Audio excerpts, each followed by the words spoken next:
Hare Krishna. Så välkomna hit till vår söndagsfest. Jag heter Mukunda Das och bor annars på Anviks gård. Tänkte idag berätta lite. I just got to know I should speak English. So I will today make a presentation about the holy name and Japa meditation. So that I will start in a few minutes, and I will start with singing the song Jaya Radha Madhava.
Haribo.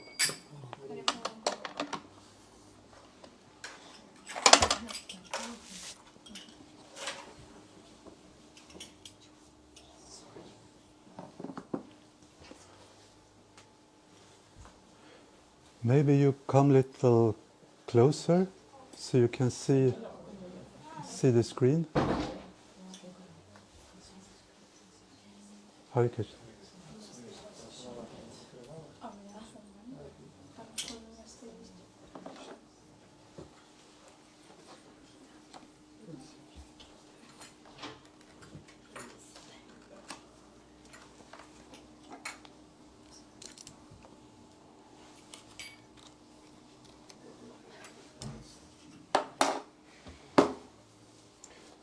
So it's explained in Padma Purana that the holy name is Chintamani.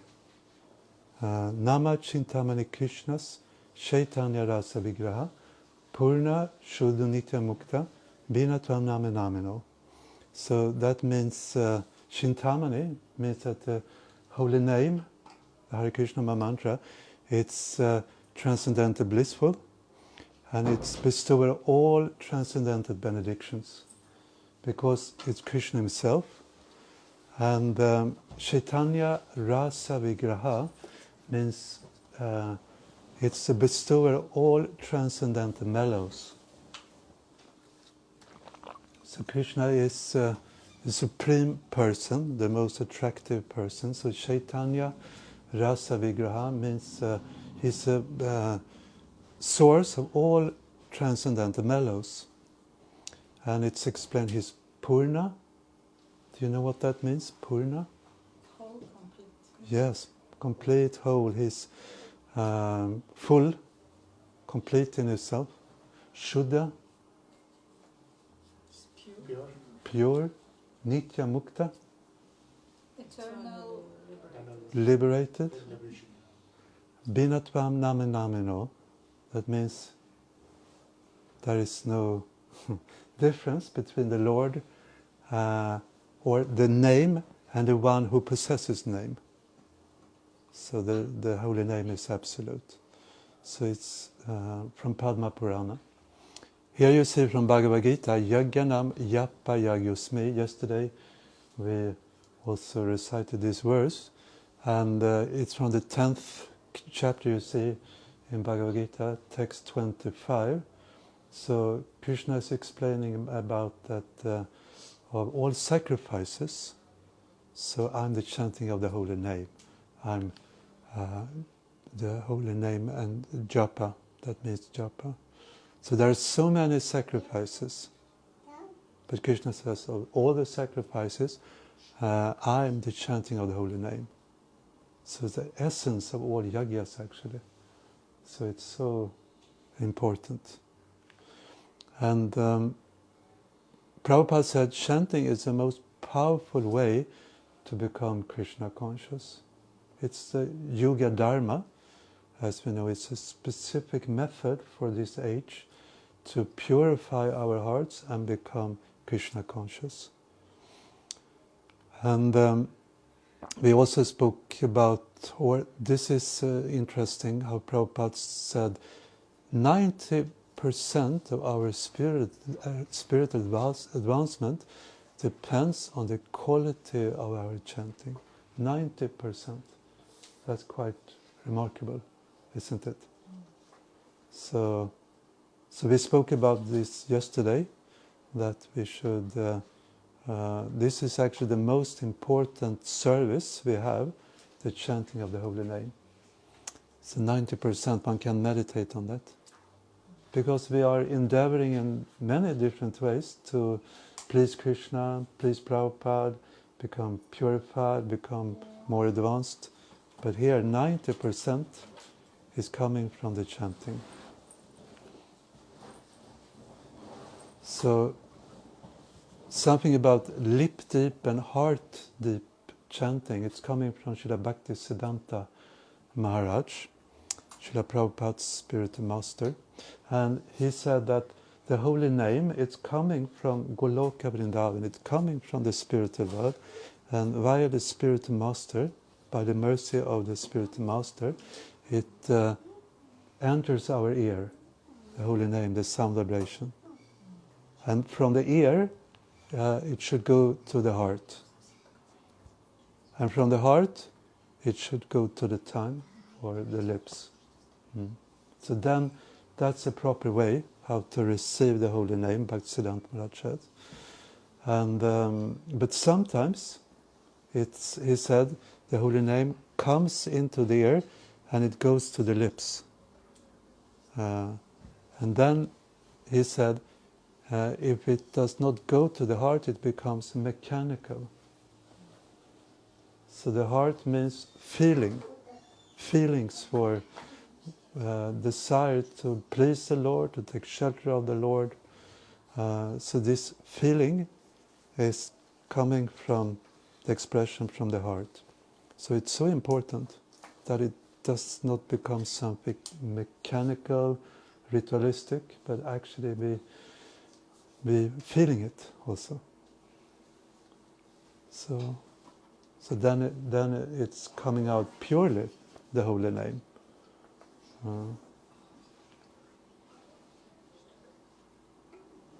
We spoke about yesterday 2 principles which are most important. Do you remember? Yeah. Conscious, the shift, and focus. No, not in. It's coming later. You are right. But to always remember Krishna and never forget Krishna. So these are considered to be the most important principles, and of all the rules and regulations, prohibitions are meant for helping us to come to that point, so that we should always remember Krishna and never forget him. And Prabhupada said this is possible when we chant Hare Krishna. So this is just short repetition from yesterday. And Prabhupada even said one must strictly chant the Hare Krishna mantra 24 hours daily, constantly chanting the Hare Krishna mantra.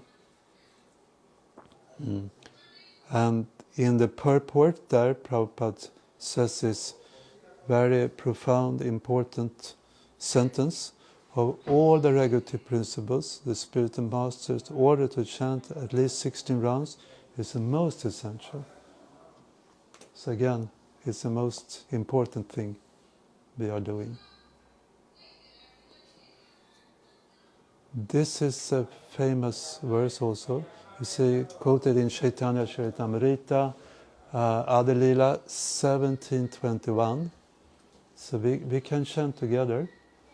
Harinama, Harinama, Harinama Iva Kevalam, Kalo Nasht Eva Nasht Eva Nasht Eva Gati Anyata.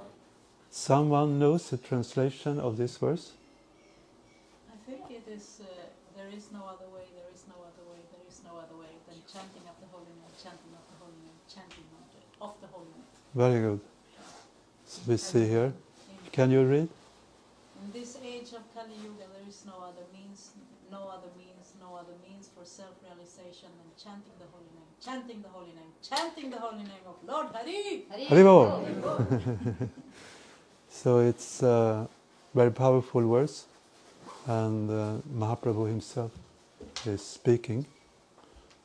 So what is the goal of chanting we spoke about yesterday? You remember? Love. Love, yes. Krishna Prem. And so just short about lust and love have different characteristics, just as iron and gold have different natures. This is speaking about the difference between lust, kama, and prema, love. And next verse also, the desire to gratify one's own senses is kama, lust. But the desire to please the sense of Lord Krishna is prema, love. This is Satyanandana Swami, if you remember, who said this. Japa is not a ritual, it's a relationship.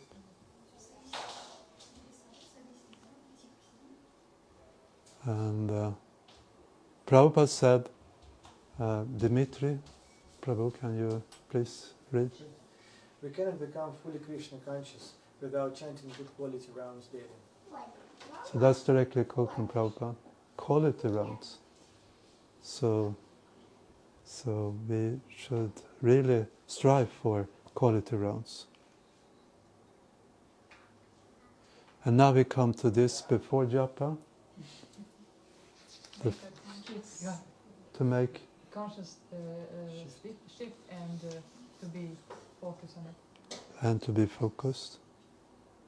So, being focused. And we spoke about this with, we are, like one example, if Srila Prabhupada would now enter this room here, I think we will all be very focused. Very, very attentive. Prabhupada is coming. Amazing. He's coming. Actually, he's here if we have that consciousness. But if he came in physical person, we would be so attentive and really decide to hear every word and ask questions. How can we develop ISKCON Malmö in the best way? Prabhupada, what is your desires for ISKCON Skåne? For instance. And if he said something, just even short words about that, we would be so attentive. So that means when there is a real need, we have this ability to be attentive. So we should just try to apply that when we chanting the holy name. It's the Lord is there, be directly associating with the Lord. And if we just make that shift and we try to focus, we can see it will affect our life in a very positive way. So attention, focus and attention. Vaisheshika Prabhu is guru in ISKCON, and he says our attention is what we can offer. I think that's a very nice expression. So we want to offer what we have to Krishna. So this is the attention is that we can give to Krishna. And he says also another interesting sentence, where attention goes, energy flows. So that we also think we have experience of. When we are really attentive, like we said, if Prabhupada comes here and we are completely focused on Prabhupada, how can we serve him, how can we please him, and like that. So that energy is so powerful because we are focused. Yes, just a reflection that, I'm thinking like when I want to chant properly, I want to do it in the mood of service, right? So then I'm thinking, how do I present this name very nicely? So okay, I put my attention there, I put all the feelings that I can muster from inside, and then one at a time, one name at a time, like that. So very nicely. This is your experience? Yeah. I'm thinking when you said that, Burijan Prabhu, he's speaking about that, to think about chanting 16 rounds, it's just too much for the mind, or even one round. He boiled it down, he says, one mantra. And I heard also Bhaktivinoda Thakur even divide the Maha Mantra in two parts. Hare Krishna, Krishna Krishna, Hare Hare. That's one part. And then Hare Rama, Rama Rama, Hare Hare. So just focus on half the mantra. I see devotees are a little sleepy here. Is it possible maybe to get a little more air, or is it's not? I think it's little,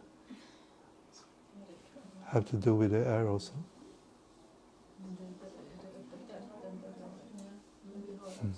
Finns ventilation här, så tyvärr, jag har redan tagit reda på Okay. om jag kunde öppna fönster, men det går inte, det är en sån där utgång. Så Jag förstår. man inte får öppna. So where attention goes, energy flows. We can see it even from the material point of view, it's like that. If you really are enthusiastic and you put your attention to something, it's very, very powerful. So if we can direct that for our spiritual advancement, we can quickly experience the difference in our consciousness, in our life. So what if we are thinking about negative things? I'm so bad, I'm so low, I'm so offensive. When chanting, Just in general, will that take your energy out? Will that drain you from energy? I mean, this feeling, I'm low, I'm fallen, I'm bad or something like that, offensive. I will go to hell. So it's a feeling, or different feelings. So one should just try to use that feeling for taking shelter of the Lord. Because I'm so fallen, because I'm so offensive, because I'm this and that, you are my only hope. And that cry, just like Draupadi cried for Krishna's protection, there was no other hope, no other way. So she just cried from the heart, and she lifted both hands in the air and just, Krishna, from the heart. And because it came from the heart, so Krishna reciprocated with that and just manifested himself for protecting her in a wonderful way, which will be historical forever, that example. So feelings are there, we should just try to canalize them for Krishna, you are my only hope. We are fallen, we are offensive, we have these bad qualities. It's just we must, if we start to negatively just lament, that's tamagun, and you go down. And it's actually kind of sense gratification to just think, oh, I'm so bad, I'm so low, I'm so this and that. Blues, the fallen blues. But we should just direct it to becoming hopeful, taking shelter of the Lord.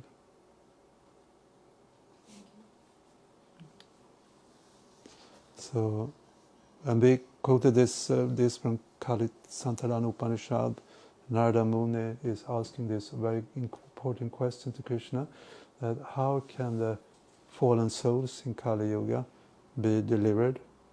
And then Lord Brahma is directly quoting the Maha Mantra, and he says these 60 names composed of 32 syllables are the only means to counteract the destructive influence of Kali Yuga. So that we also heard yesterday. And we spoke about building our foundation, because this is, if we say 90% of our spiritual advancement is depending on this. So it's a foundation of everything. Our consciousness is the basis of everything, isn't it? We have that experience. Everything will change if we change our consciousness. So that's the foundation. And we quoted Jesus, don't build your house on sand, build it on rocks. That you have the strong foundation. So important. Mahatma Prabhu, Guru in ISKCON, he also recommends that we spoke about it yesterday, that evaluating our japa, to reflect on how it's actually going, not do it like we said mechanically, but or ritualistically, but actually reflect on it, and so regularly monitor the quality of japa by considering three things. You remember any of them? What's going well, what's not going well, and what can be tweaked a little. Very good. I started myself to write down, and I can just see, by the recommendation of Mahatma Prabhu, it's very powerful. It really makes a difference if you write it down and you reflect on it. And I write it and then reflect on it and may changing some things and really try to understand what was going well, what didn't go well, and how can I improve. And I found it very inspiring. So I just recommend it. Something practical one can. And also, we spoke about, this is also Mahatma Prabhu speaking, little improvement over time amount to major progress. Even a small effort during a long period of time, it will have a great effect. And so this is just example how the japa can be of different quality. So of course we like it to be excellent.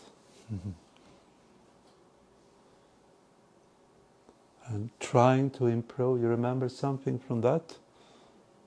Namabas.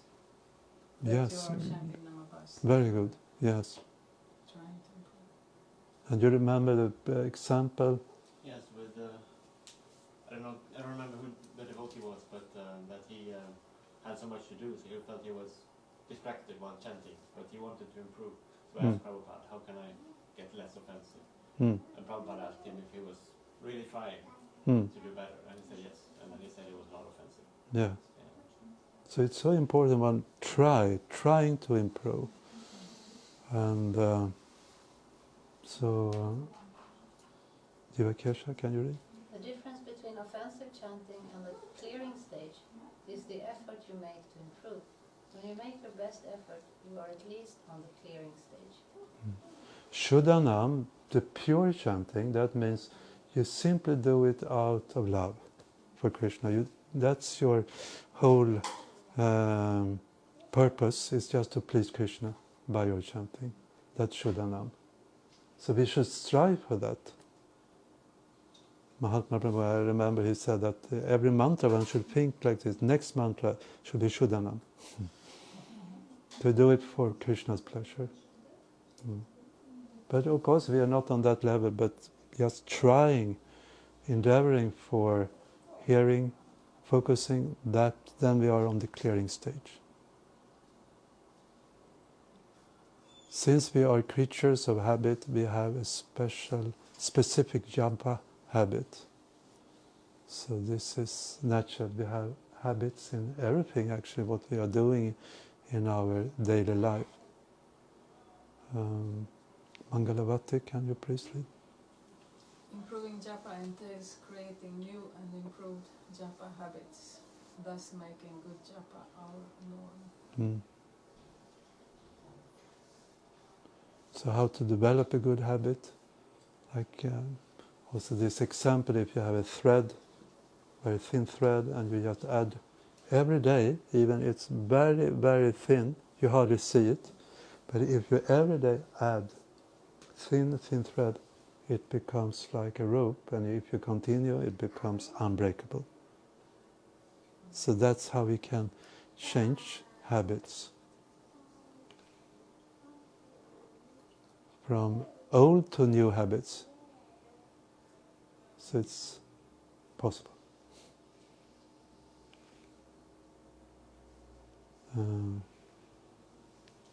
A spore or average japa tends to be a habit that is repeated daily. Good or excellent japa can easily become a habit. Easily. And so here, Bhakti Charu Maharaj, chanting good japa consistently is possible. So that's should be our sincere desire to come to that platform. So Mahatma Prabhu says it's a matter of making excellent japa normal. Not easy, but the main thing is we are inspired, we strive for it, we really want it. And so this desire, it's perfection, that we are striving for Krishna's mercy. And then we spoke about realization, Mayur Saki.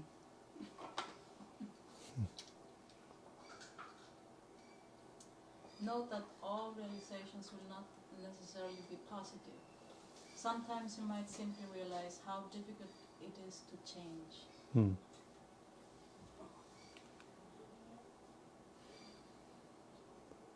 And so then there was some statement explains the importance of japa in our bhakti. This is in initiation letter. It was common for Srila Prabhupada to write that chanting 16 rounds is our ticket back to Godhead. Can you please read? After chanting on Giriraj Swami's beads, Prabhupada wrote him saying, "Your beads are your link to Krishna." The link. Can you read that too? Yeah. Prabhupada once told Trivikrama Maharaja, "This chanting is the essence of our philosophy." So it's what I understand from that is it's the essence. Hare Krishna, welcome. So it's the essence because it gives life to the knowledge.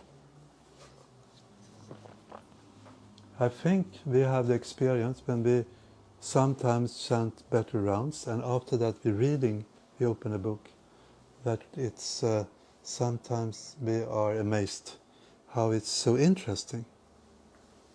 Like you can just read one sentence and you think, wow, this is so deep. This is what actually means chanting is the essence of our philosophy. That it makes the books alive. You see, it's unlimited how you can go deeper and deeper into the philosophy by becoming purified by Krishna's grace through the holy name. And then everything in Krishna consciousness actually become more and more interesting. So this goes so nicely together, good quality chanting and also reading. And the reading of Prabhupada's books is also essential. Prabhupada is so pleased when we read his book, and we become also convinced by reading Prabhupada's book, and our appreciation for Prabhupada will increase like anything. So it goes together. So the chanting is the essence of our philosophy. So, can you please read? The quality of our chanting tends to improve in the proportion to the priority we give japa in our lives. Now I don't remember his name. You remember? That is not Buddhism, true? No.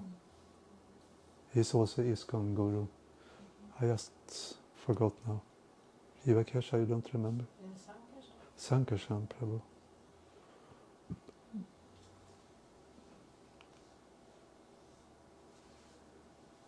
So in the Chaitanya Charitamrita, in Madhya Lila, it's explained, this is the chapter you see here is chapter 22, the process of devotional service.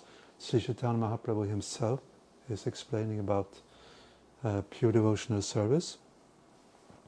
And it's in text 107. So he explains that actually Krishna consciousness, pure Krishna consciousness is already there. It's not something artificial. Many times Prabhupada spoke about that. It's natural, it's already there. And in this verse, Mahaprabhu says, can we read together?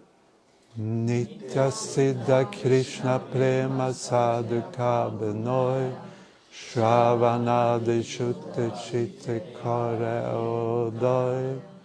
So, Philip, can you please read? Pure love for Krishna is eternally established in the hearts of the living entities. It is not something to be gained from another source. When the heart is purified by hearing and chanting, this love naturally awakens. So that's the power of chanting and hearing. Naturally it awakens.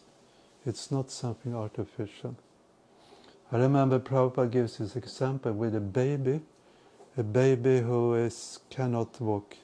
But naturally, by taking care of the needs of the baby, so gradually this endeavor will be there to start to move around, first oneself, crawl around, but at one point one starts to try to stand on one's 2 feet. And then the first steps, and after just practicing, the child can start to walk on steady legs. So this is naturally there. It's already built in the baby's body, the ability to walk. It's just a question of the endeavor.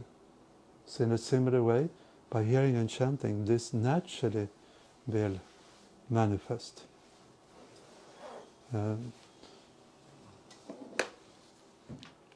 So it's, you see here, Krishna Prema, pure love of Krishna, Nitya Siddha, is eternally established in the heart of all living entities.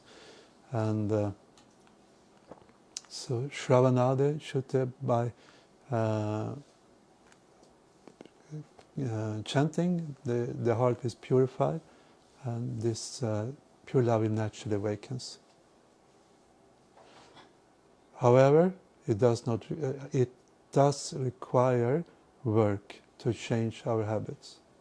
So that we have to be ready for.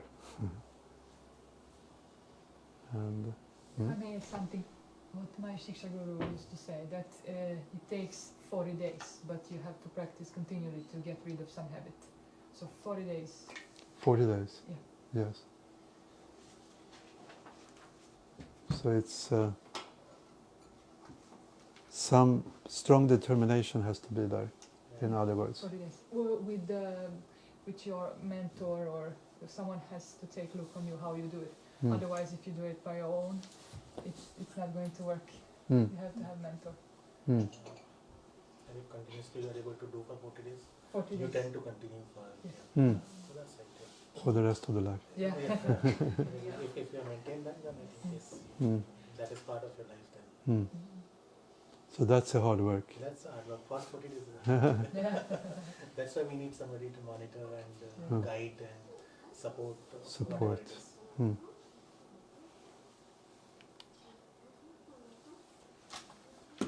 So the key is to be steady with our improvements. That's the key. Steadily trying every day to improve. So this, it's just a little other figure. You said 40 days. Yes. Here it says the latest science. This is coming from Mahatma Prabhu. He said the latest science tells us to take 66 days of consistent behavior to develop a new habit. 66, but it's Improving I generation. believe it's more in 40. I believe it's much more in the 40 days. I tried 40 days. I think it's 3 months, 90 days. 3 months. Yeah. Yeah. Yeah, it's we have to we can make an experiment. See what happens after 40 days. 66 or 3 months. Can you please read this? So for the next 2 months or so, if you maintain improvement to your chanting, like putting out more effort, focus more, or not thinking about your day when you chant, you will then have developed some good japa habits that will hopefully remain with you for the rest of your life. So this is what we spoke about. And also we said yesterday, as a preaching movement, it's like cooperation. If we all can strive in that direction to become purified and become stronger and support each other, it will have such an impact on our ISKCON temples that we see ourselves as family, a unit, and that we are individuals, of course, but if we have that spirit, we want to be strong, enthusiastic, determined, and spreading Krishna consciousness. So that's can be an inspiration also. So here done 66 days. As our japa improves, we will see positive changes in our Krishna consciousness. So here is like a motto: change our japa, change our life. What do you think about that? I agree. Sounds good. So it can become an inspiration. Like easy to witness, like, okay, my japa is worse now, my life is worse. My japa is better now. My life is better. Hmm. Maybe not life, but the consciousness. You're still bad The karma. Good karma experiences. will come, but if your consciousness is, transcendental, then you will take the same situation in a different way, Hmm. like in a Krishna conscious way. Hmm. It's bad karma, good karma will come. Definitely do that. Relating to materialistic things is not correct. Hmm? Relating your life to materialistic things is not always correct. How do you mean relate? Like any materialistic thing, I have a big car, so my life is good. It is not like that. Well, if you use it for driving devotees back and forth to the Harinam, then it's great that you have a big car. Then you should definitely keep it. But if you're using it for impressing, the opposite sex with it, for instance, then it's not going to improve in that way. That's it. Hmm. Prabhupada gave that example with the knife. The knife is not good or bad. Yeah. It depends who is holding it. Yeah. In the hand of a murderer, it's very, very dangerous. But if you are a surgeon, you're a physician, and you save someone's life with the same knife. So Prabhupada, he was so expert in using the material facilities in service, in devotional service.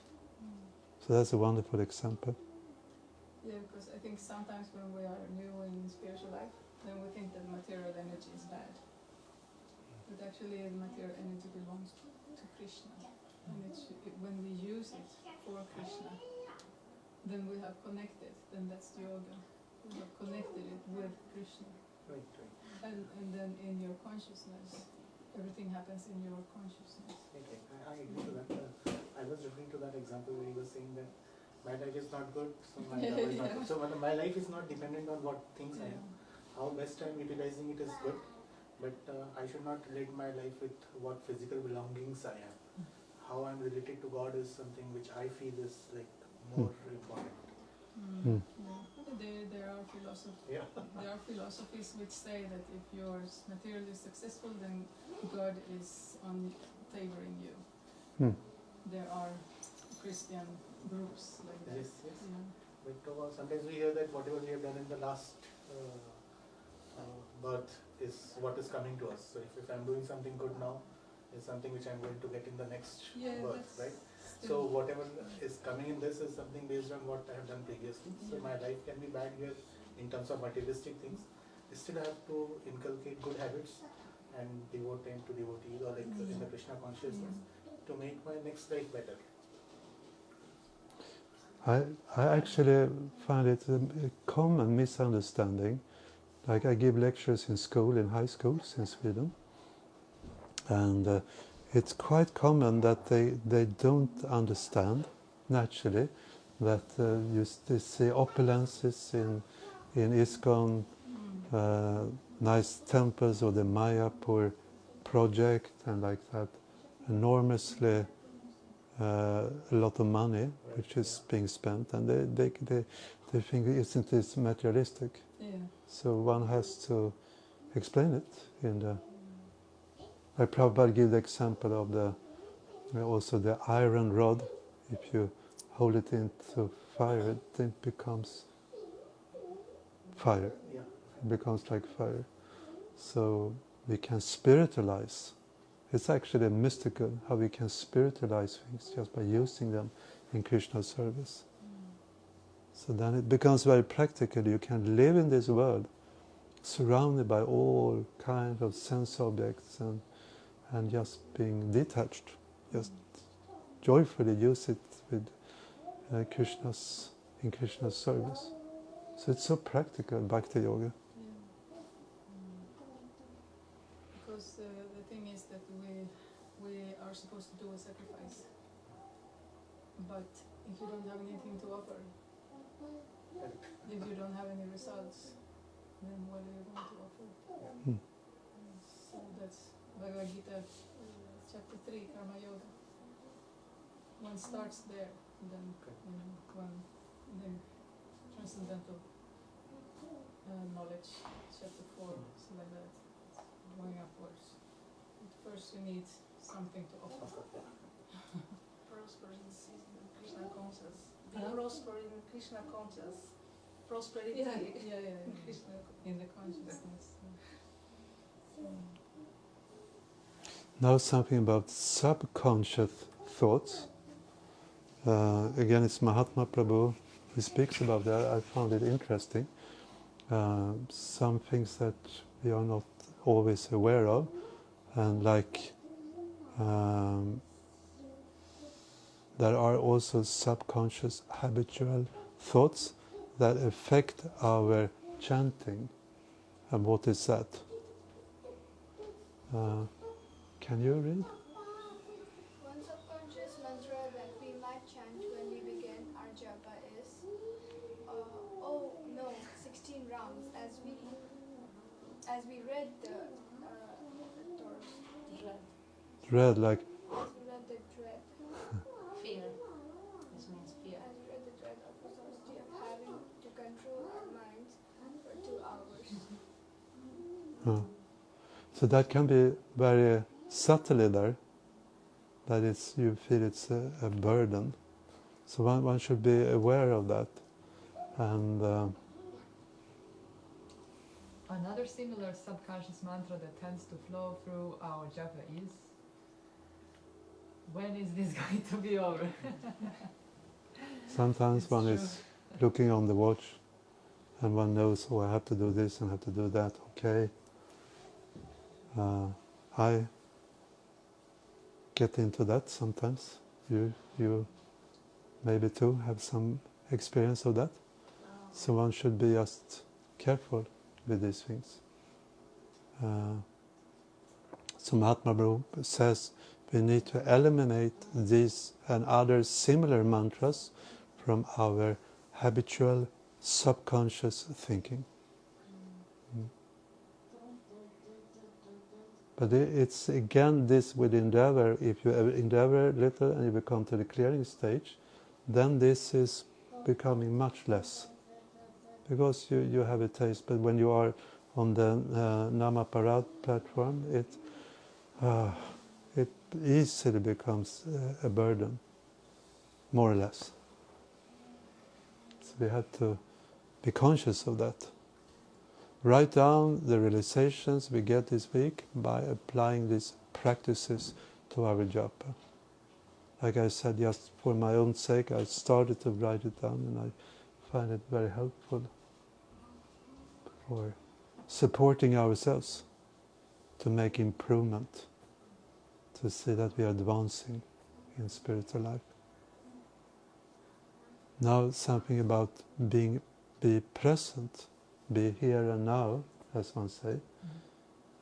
Should be here and now. And Dimitri? Doing one thing while thinking of something else is to not be present. It's a symptom of the mode of passion and ignorance. So the more we are in goodness, we can be present here now, and we are more satisfied, because actually we realize that the satisfaction coming from within. In the mode of passion and ignorance, you are depending on it comes from external circumstances.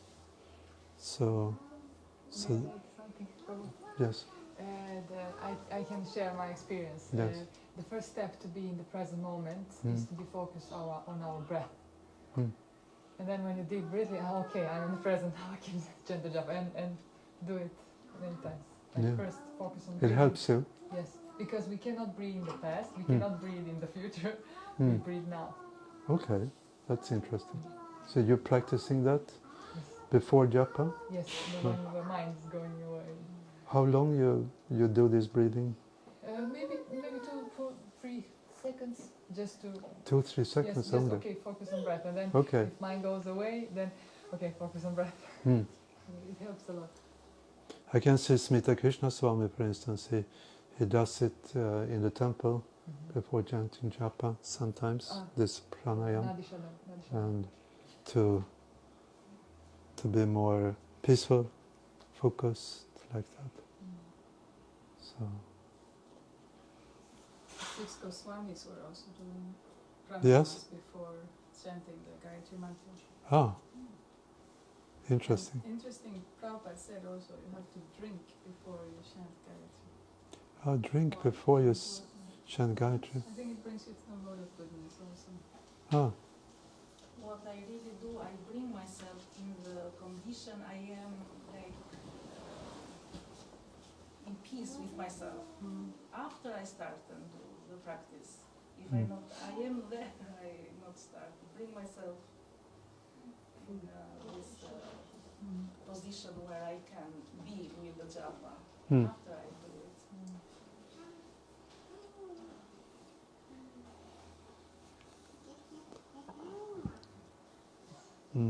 Mangalavati Sutra? In order to focus on hearing the mantra well, we want to at least be in the mode of goodness while chanting. So there are different things which support us being in goodness, like being clean outside and the environment. Like when we came to Yelena's flat, it's so clean, everything is like so much in order. It's immediately inspire you for spiritual life. So it's the mood of goodness in different ways. We can support in this way our chanting. Well, can I say one thing only? Yes. That, if we are in the future, it's the mode of passion. And if we are in the past, it's the mode of ignorance. So goodness is here and now. Hare Krishna, welcome. Maybe you can come here because we have the screen here. You get a better view. There is a place here. Oh yeah, we have. Maybe beside. Here is also space. Thank you. It's okay? Yeah. Good. So you said something interesting, that the mood of passion, then you are Yeah, if we're thinking about the future, making then we plans. are in the mode of passion. And if we are thinking about the past, we are in the mode of ignorance. But if we are here and now, then that's the mode of goodness. Yeah, it's very interesting. So, like, I remember as a teenager that I was reflecting on this, like, oh, last year or 2 years ago it was much better than now. Why is it not like this now? So that's tamagun. You are in the mood of ignorance. Yeah, because it's a little bit like lamentation. Yeah, it's lamentation. So that is also the tamagun, the depression lamentation, instead of thinking about the opportunities which are there, here and now. Sometimes it's quite common that older people, they think about, oh, when I was young it was much better, and they forget that which was not so good actually. So that's the mode of ignorance. One is dreaming away like that. So being in the mood of goodness, being here, present now, you are more satisfied. Of course, Manu Samhita says that if you think about the past, but you can go back to the past, learn from history, and quickly go away from the past. Because you can get stuck there also. And that's when you start to lament and become depressed.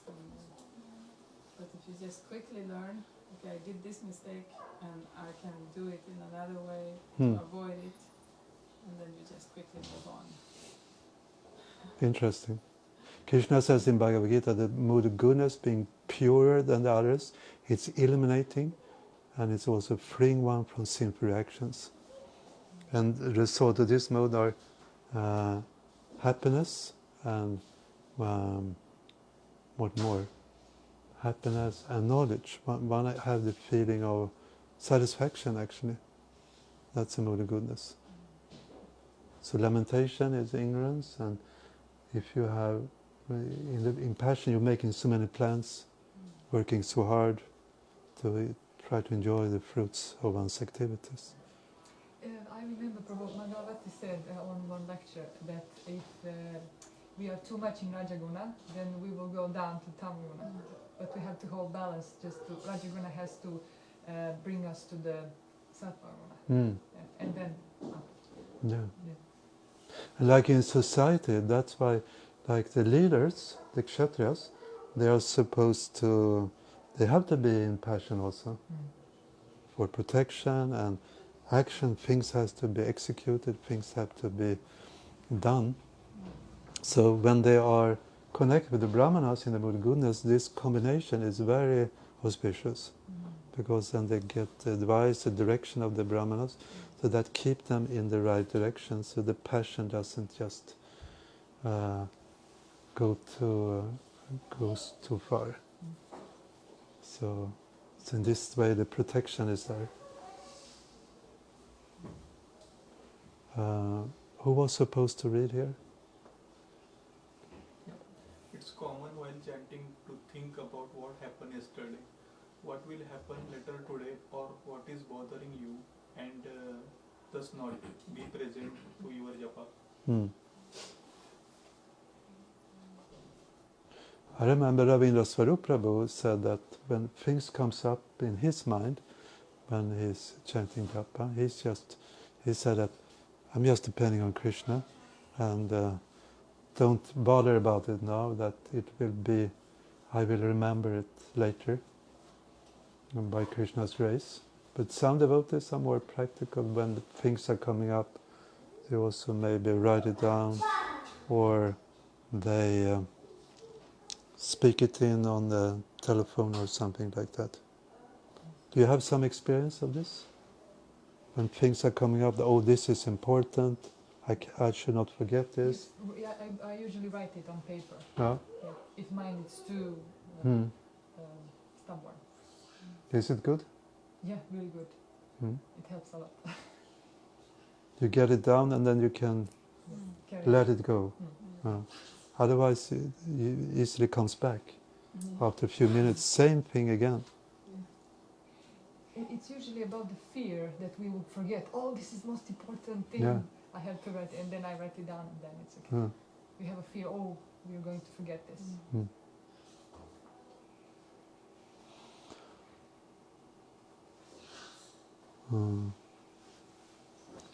To really be present requires that we leave our ordinary world aside while doing japa. Think of chanting as entering Krishna's world and putting our world on hold. What do you think about that? Yes, I agree completely. So we have to be completely into Krishna's world. Currently also we are there itself. Still, we have to be thinking all around it and leaving our present problems aside. Sometimes writing it down, or sometimes putting a reminder. Some ways, and keep all those thoughts aside and be focused towards this. Such an opportunity, just enter Krishna's world for a little while. Sanandana Swami said that Krishna is always in Vrindavan. So if you are like in your mind in Vrindavan, then it will be more easy to meet Krishna there. Krishna is always in Vrindavan, so thank you. So if we are also there, then it will be more easy to enter the right mood. That's the mystical thing, one of the mystical things in Bhakti Yoga, that you can actually, with your mind, for instance, you now are in Mayapur. You remember the temple room, Shri Shri Radha Madhava, Hastasakis, Ugrani Shingare, and actually you are there. It's amazing. When you think about Krishna Balaram Mandir in Vrindavan, you are there. That's a freedom on the transcendental platform. You don't have to be in Malmö. You can just go wherever you like. So it's so powerful. One can take shelter of that. So the holy name is not different from Krishna, so we can, like that, enter the spiritual world. So here it says, can you please read? The big mistake commonly made is to focus on the number of rounds you have chanted and on how many rounds you have left. Very good. You have an experience of chanting with Japa? Yeah. You do it sometimes? I do it, yeah. Yes.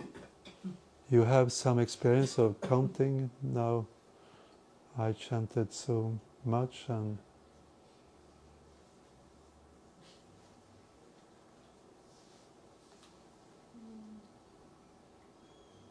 maybe it's you didn't experience it. My English not so. Where are you coming from? Ukraine. Ukraine. So I think we have that. We can easily make that mistake, and some or other just count, look on the watch. Okay, so many rounds left, and like that. So that's actually naturally offensive. Like when you are in presence of someone else and you're feeling restless, you're speaking with that person, but that person is restless, and you see it's actually his or she is not there. To some degree it is there, but also something other is like more important for that person, and just waiting for when can I go. So you feel offended. I don't mean so much to you. So it's naturally like that. It's a relationship.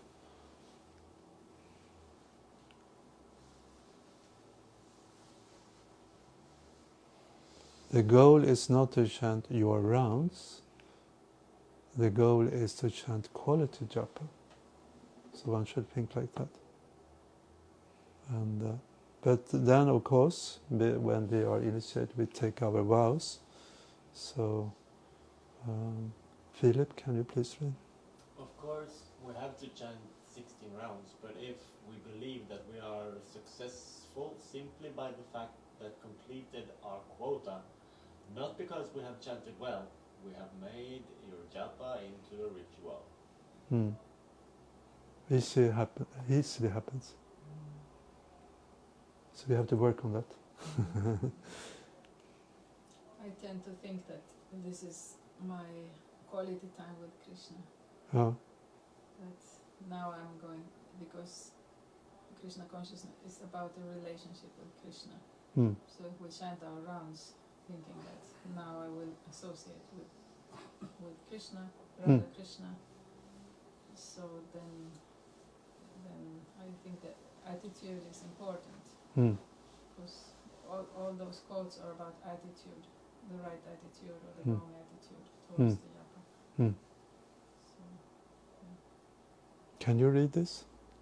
when we are chanting the mantra, when is this going to be over? We are really saying, Krishna, I find it unpleasant being with you. That's a sad reality. Evacation. This is the real reason we are not present to our japa. Mayurasaki. The mind wants to think about everything under the sun other than the holy name.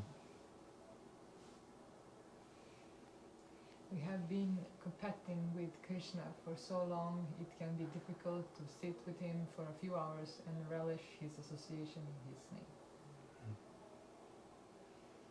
Can be very difficult. But we have to struggle, as we said. Prabhupada said Krishna is in his name. We should be meditating on this while chanting. We can't intellectually understand this, but we at least must treat the holy names as Krishna. And then one example is given. Can you please? Just like the Deity. Yeah, our shape, we may not fully understand or appreciate how Krishna is in the deity, but we treat the deity as a Krishna. So we have faith, we have heard from authoritative sources that Krishna is not different from the form we see on the altar. So when you enter the altar, I personally regularly do Arati, Mongol Arati for Shri Panchatattva in Anviksgård. And it's very special. And you have to have that consciousness that you have all the respect as if the Lord is there, and He is there. So in a similar way with the holy name. By treating deity as a Krishna, we come to realize his presence in this form, and we become more and more attached to the deity. It's a very nice example. Yeah. So if you have the right attitude, we get the realizations. Actually, it's true, Krishna is there. Yeah. Krishna is smiling toward us, and we feel, wow, Krishna is there, reciprocating with me. So in a similar way with the holy name. If we treat the holy name like that, it's not different from Krishna.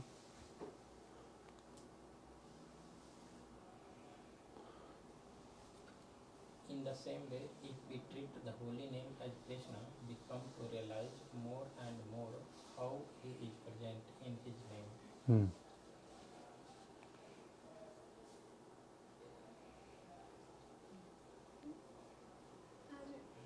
As we realize his presence in his name, we naturally become more present than when chanting. It's natural. It becomes immediately more interesting. You feel Krishna is there. Can you please? Entering into the emotion of the prayer of the Mahamantra. This is something very important. In order to focus, it's not only like a mechanical thing, but the easiest way to focus is when you have feelings. Like if you're in an ordinary relationship, if you have a strong feeling for that person, naturally you become focused on that person. You really care about that person because there are feelings there.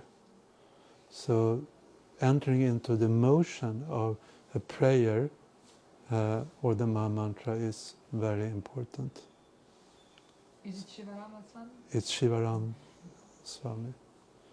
Bhaktivinoda Thakur, he said it's very important to meditate on the meaning of the holy name. He actually said it's essential. So what does that mean? Meditating on the meaning does not mean that we are thinking of the meaning. It's something deeper, more subtle. It means that we are entering into the motion of the prayer. And like Prabhupada said, the Maha Mantra means, for instance, please engage me in your service. It's a prayer. When we chant the Hare Krishna mantra, we be praying to the Lord, please engage me in your service, or please accept me. Like we spoke about, I'm so fallen, I'm so much this and that. Please save me, please accept me.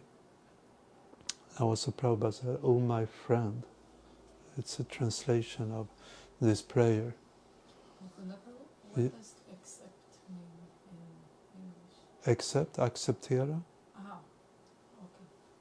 Was it wrongly spelled or? Yeah, Yeah, I think I it's think wrongly. that Okay. I think Prabhupada said accept. But I think that word means something else than acceptance. Accept. It's the wrong spelling there. Is it? Accept me. Accept me, it should be an A and two C. Are you sure it's not that word? Because Yeah.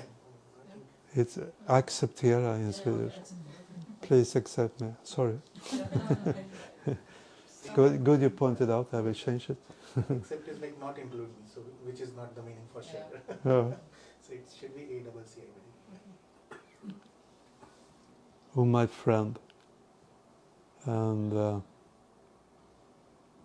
And further on, I've been engaged in Maya service so long, that feeling from the heart. I'm stuck here in the material world, and it caused me so much pain and frustration, as we all have realizations, so many realizations of so much pain and frustration.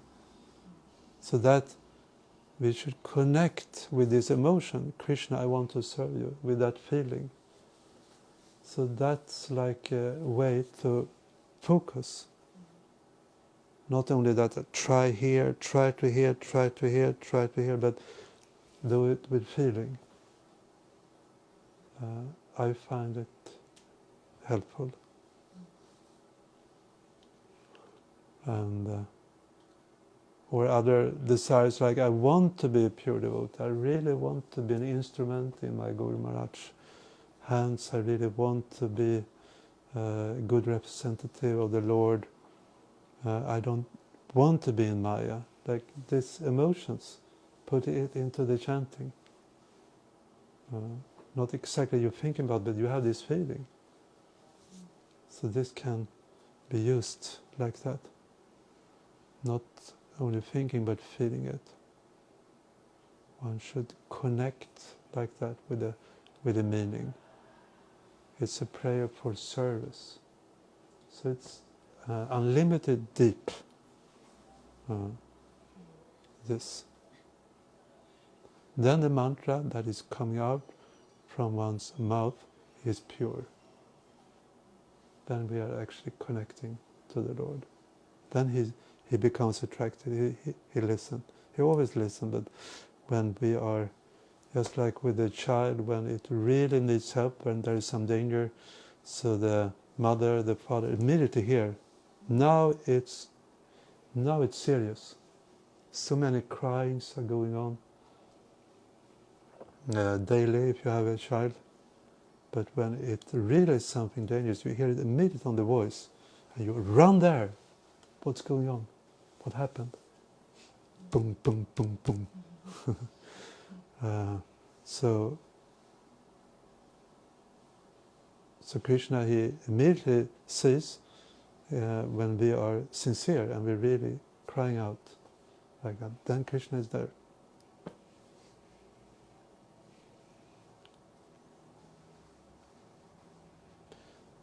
I spoke with Mayurasaki about that. I think it's good time now to stop. And I just wanted to present the verses of Gaurarti just for our meditation when I think you sing every Sunday, Gaurarti here? Yeah. So just, sometimes it can become a little ritualistic also. You sing these songs and you're not entering so deep into the meaning. So just, I did this presentation for the youth in Almvik, and they appreciated that we should educate ourselves, go deeper into whatever we're doing in Krishna consciousness, and try to apply it in practical life. So I just go through, it takes a few minutes, and then we can sing Gaurarti. So it's also called, you see here, Sandhya Arti. Sandhya means evening. Yes. So it's the evening Arti at 7 p.m. all around the world in all the temples. This Gaura Arti is this worship is going on along with this singing of this song. And it was in 1968 Prabhupada introduced this. You see here, it was in Seattle, US, and so since then it just continues, and we are part of that tradition. And it's written by Bhaktivinoda Thakur. So it's amazing actually when you read the translation of these verses. But if you read the last verse, so then Bhaktivinoda Thakur says, like maybe you remember, Bhakati Vinoda Deke Gorara Sampada, Bhakati Vinoda Deke Gorara Sampada. Do you know what that means? Bhaktivinoda Thakur visualizes this arti ceremony of Lord Chaitanya. Very good. So it's actually his transcendental view. He's actually seeing this taking place. And when a pure devotee, Nitya Siddha, as Bhaktivinoda Thakur, is expressing this, it's the reality. It's actually taking place. So if one can go deeper into that, which it's like the pure devotee is opening for us the transcendental world. So here you see, thus Thakur Bhaktivinoda envisions the glory of Lord Sri Chaitanya Mahaprabhu. That's the last line. So now he has written so many songs, hundreds of songs, and they are divided into 4 books. And you see here,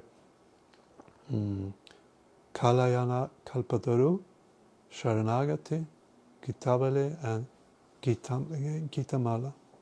So this Gaurarti is from Gitavali. And here we see the first verse. All glories to the beautiful arti ceremony of Lord Chaitanya. This Gaur arti is taking place in a grove of the banks of the Janali, Ganges, and is attracting the minds of all living entities in the universe. So it's located in there, on the banks of the Ganges, Jahnavi, and so it's bushes and trees around, and this arti ceremony is taking place there, and it's so attractive.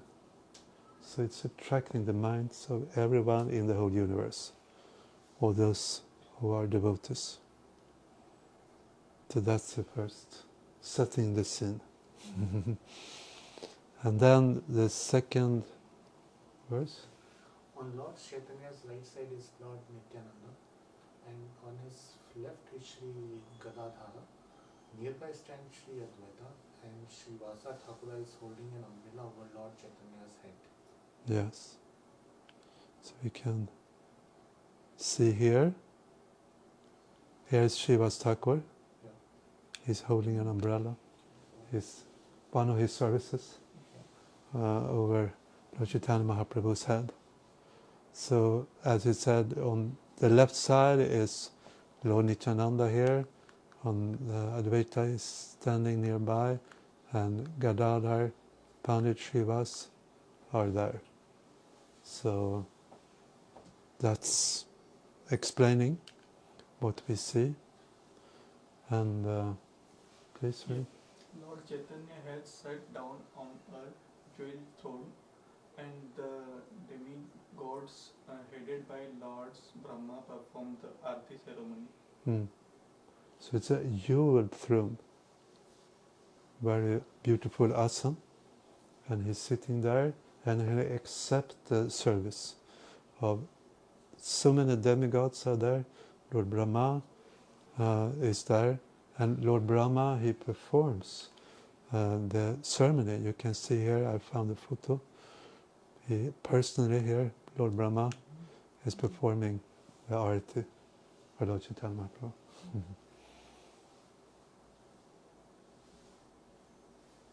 So this is what we can meditate upon when we are chanting Gaur Arti.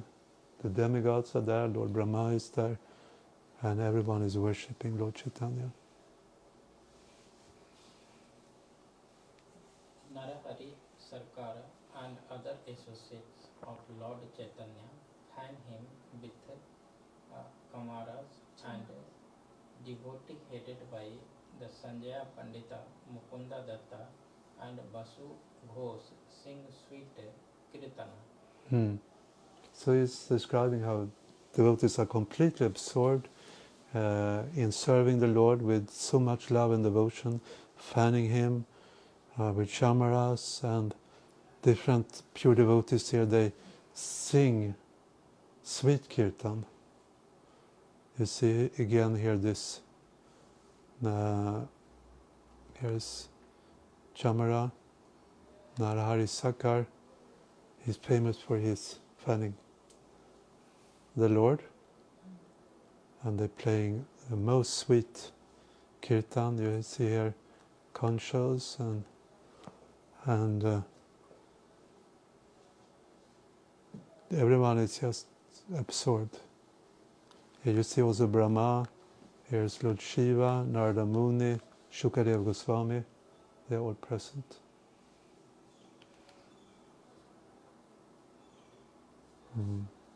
So Sanjaya Pandit, Mukunda Datta and Vashiko sing sweet kirtan as we heard.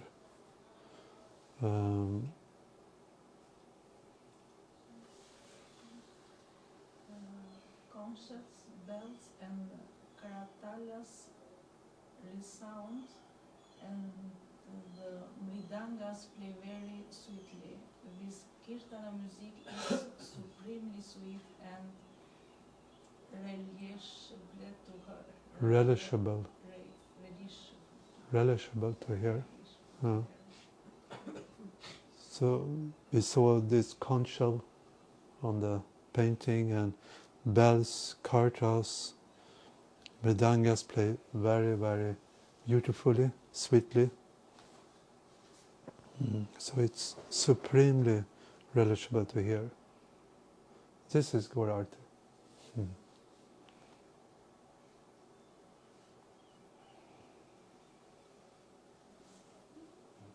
The brilliance of Lord Chaitanya's face conquers millions upon millions of moons, and the garland of forest flowers around his neck shines. His face is just the most beautiful thing in the whole creation, and this beautiful flower garland of forest flowers around his neck. This is Sri Chaitanya Mahaprabhu in Andik's gourd. And now 7 here. Philip? Lord Shiva, Shukadeva Goswami and Narada Muni are all there, and their voices are choked with the ecstasy of transcendental love. Thus, Thakura Bhakti Vinoda envisions the glory of Lord Sri Chaitanya.